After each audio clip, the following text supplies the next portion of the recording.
Alright guys, today we are going to go back and take a look at Pokemon investing in 2022 and what has been successful so far this year, what to look for, and this is just in time for the holiday season. We are going to be seeing a lot of different products coming out for this season, including Black Friday specials and everything else that's happening. So guys, if you're new here, hit that subscribe, hit that notify, and as always, hit that like button, greatly appreciated. So we have done it, guys. We have finally hit the number.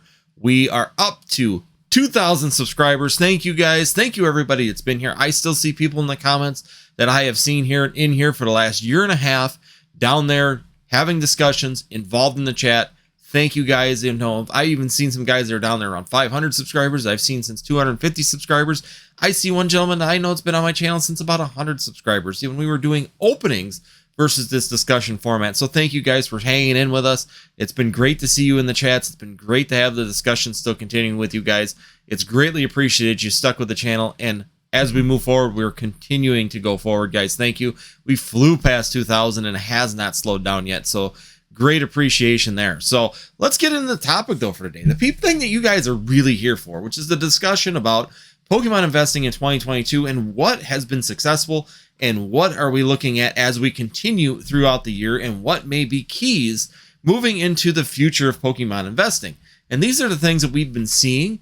These are things that I'm going to present to you, and let me know in the comments below. What are some things that you're seeing have been very successful when it comes to investing? And today, my key is going to be on products, but I am going to throw in one other item too that's really a big item. So guys, first thing that we're going to talk about, one takeaway that we have taken away so far this year is evolutions are here to stay, guys. Evolutions are a key factor in the Pokemon TCG, especially when it comes down to investing, more so than ever coming into 2022.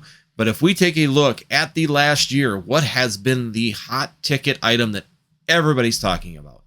Evolving Skies, right? Evolving Skies has been the #1 most talked about set in the Sword and Shield block, and probably of all of the sets right now in Pokemon TCG. Why?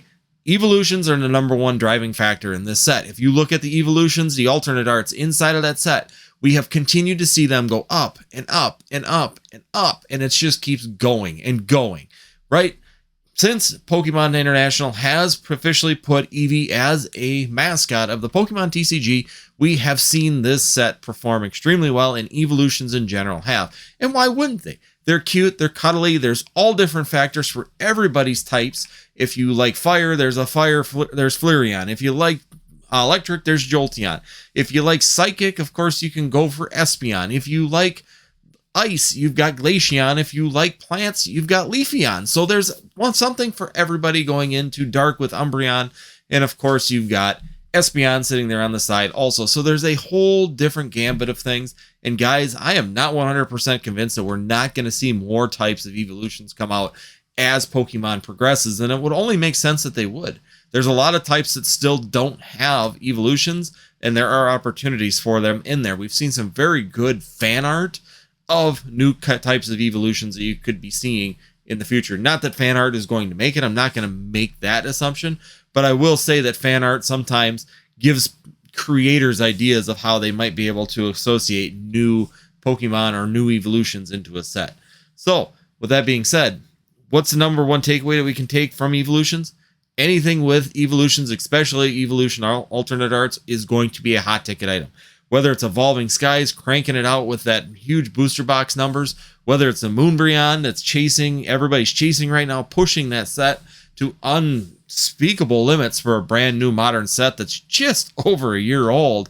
Or we can go ahead and take a look at any one of the alternate arts right now, including the alternate arts inside of a promo box. They are all doing fantastic in the evolutions block. So once again, huge mental note that when you're seeing evolutions come out, there's probably an opportunity for an investment out there in those particular sets. So that's one of the ones that I really wanted to point out. Whether we look at we got the VMAX evolution boxes with the Jolteon, Vaporeon, and Flareon with the 2 alternate arts that were taken from Evolving Skies and put in those boxes. We have a restocking of those. Now, I'm not going to call them a reprint. I've had several people ask me about if that's been a reprint. I don't think it was personally, and I've talked to my distributor and he doesn't think it was, because there was no no real announcement for that. I think that was possibly a stock clearing. Yeah, there was quite a bit of it, but remember, guys, MJ Holding has a lot of stock, a lot of items sitting back in their warehouses, and just because they send them out to 200 Walmarts or 300 Walmarts in the United States does not necessarily mean that was a reprint. That could be just them clearing out stock, especially coming into the holiday season, kind of like seeing the celebration stuff all of a sudden show up. It's kind of odd timing that we saw these V-Boxes, celebrations, and a bunch of other weird random items like Fusion Strike. My Walmart just got a ton of Fusion Strike ETBs. Where did they come from? There's been no Fusion Strike reprint announcements. My distributor has not said anything about a Fusion Strike reprint. So where did this particular product come from? Once again, though, going back into the topic, which is evolutions, definitely a hot ticket item you should be looking at. Next thing we're going to go and talk about now. What's the next biggest thing that we've seen when investing so far this year? Alternate arts. Once again, continuing on from 2021, alternate arts are a big driving factor, and typically OG alternate arts typically push a little bit higher, whether it's the Charizard, the Machamp. Going into Lugia, I think is going to be a huge alternate art that people are going to be chasing. The OGs my age that are coming back into here that grew up with Neo and base set and all these ones are pushing into the alternate arts because we have the expendable money to do that. Alternate arts are a great opportunity, in my opinion, to be able to get into the singles market, be able to purchase a couple alternate arts, especially those older OG ones, and definitely use those as some leverage maybe 5 years down the road. Alternate arts, in my opinion, are not going to go away. They're not going to go backwards in price. And as time moves on, they're just going to become more and more valuable. So once again, alternate arts, in my opinion, have been a huge hit inside the Pokemon TCG, but definitely the OG ones, or Evolutions ones. Of course, Evolutions you got to throw in there. You can go to Rayquaza, whatever you want to say on that one. And the Evolutions, Charizard, Machamp out of that set. Garantina is another one that really pushed up, but he's just a cool dark Pokemon. I never really saw Garantina in these God Pokemon, so I really don't have the drive or the push to want to get those. Even Arceus isn't really a huge fan of mine, but that's just me. I was out before Diamond and Pearl and all of those Pokemon came into existence. So for me, they're not as big of a chase for myself, but those OG Pokemon and alternate arts are definitely a big item. I think that those will do extremely well as time moves on, especially as people like myself get more and more expendable money. As we get older, we're definitely going to want to have some of them OG Pokemon alternate arts available. So if you can get a hold of those at some relatively decent prices now, definitely something you probably want to be looking at for an investment purpose for 3 to 5 years down the road. Last thing I'm going to talk about today and really look at is the one thing that Pokemon likes to do, and that is put the title Premium Collection on anything. And if you know what I'm talking about already, I'm talking about the Ultra Premium Collection. That's right. The Ultra Premium Collection is, of course, been a huge hit inside the Pokemon TCG, especially when it comes down to investing, especially when it comes down to the performance of the TCG in general. Whether we look back at the Celebrations UPC or we look at the Charizard UPC, these products have done extremely well at accelerating in price right off the gate. The second they're announced, people get some kind of allocation numbers on them, and they are instantly selling at 20, 30, 40, even 100% over their initial MSRP values. Now, one word of caution I have is we already have an announcement of a reprint of it in December of this Charizard UPC.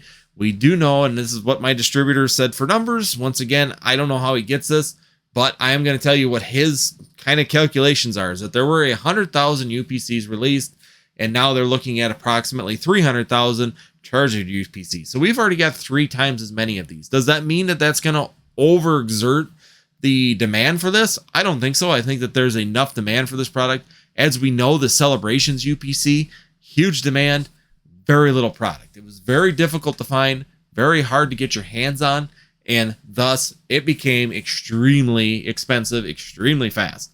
Now, $350, is that an incredible price for that kind of product? No, because you got to remember, even if he says that there was roughly 100,000, he might be just throwing numbers out there. I'm not going to put him under the bus. I think he was just kind of spitballing numbers to give me kind of an example for what we were looking at. But if you sit there and look at it and say, okay, there's 100,000 of these out there, how many of them got opened? A lot of those even got opened right off the gate for that metal Charizard, especially when that first one went for sale for over $10,000 on eBay. Right out of the gates, the first PSA 10 one that came out. Now, does that mean that UPCs will continue to hold value over time? It really is up to Pokemon and how they treat this Charizard UPC. If they give it a total number of them and then they stop, that would be a perfect way for Pokemon to keep these boxes valuable and keep people wanting to purchase these the second that they come out. Now, this Charizard UPC comes with a unique opportunity for Pokemon TCG compared to the Celebrations UPC that I'm going to really make people remember. The Celebrations UPC had a metal card, 2 metal cards inside of it. 2 metal cards are extremely difficult to reprint. Setting up machines, getting companies in line to make those reprints, getting all that product produced, and then actually keeping the quality and the sampling the same from one lot to another becomes extremely difficult. That's why a lot of times when you see figurines or you see something like that with that special collection metal Charizard and Pikachu inside of there, it's very difficult for them to go back and do another reprint. The Charizard UPC, though, does not have that situation in it. There are 3 printed promo cards in it, which are beautiful, by the way, and I'll put them on the screen next to me because these are some beautiful artwork, guys. I mean, come on. Who wouldn't want these 3 cards inside of their set? I think this is an awesome display of some artistic value inside of these for a collection, especially for your Charizard. But there is a downside to this, is that they are just standard printed cards.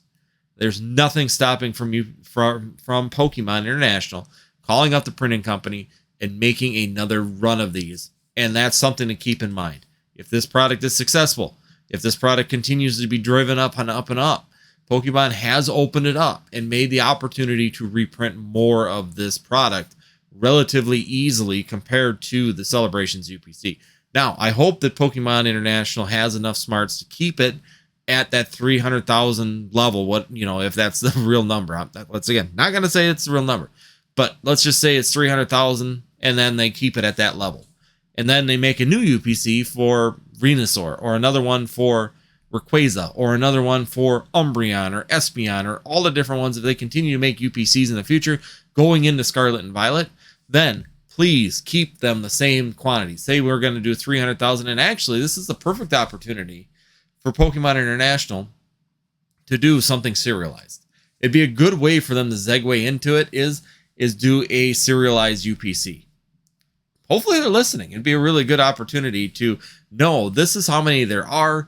You have 300,000 of 300,000 or one of 300,000, and then people could get it on a product to kind of get your feelers out there to see how it would work. It'd be just a cool little opportunity for them to do so. Not that I'm saying that they will, but let me know in the comments below. Do you think that they should maybe try a serialized product such as a UPC before they even attempt going after cards? Because in my opinion, doing Pokemon cards serialized would be extremely dangerous to bring in scalpers and to bring in some very potentially bad situations into the hobby to actually drive players out, but bring in the outside investors and scalpers into it. So let me know in the comments below. What do you think about that? Otherwise, the last thing I just want to say is, guys, let me know below. What do you think about the lists?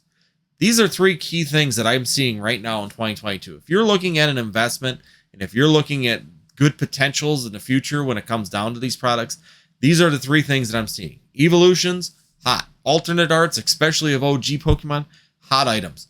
Then you can go all the way down to the UPCs.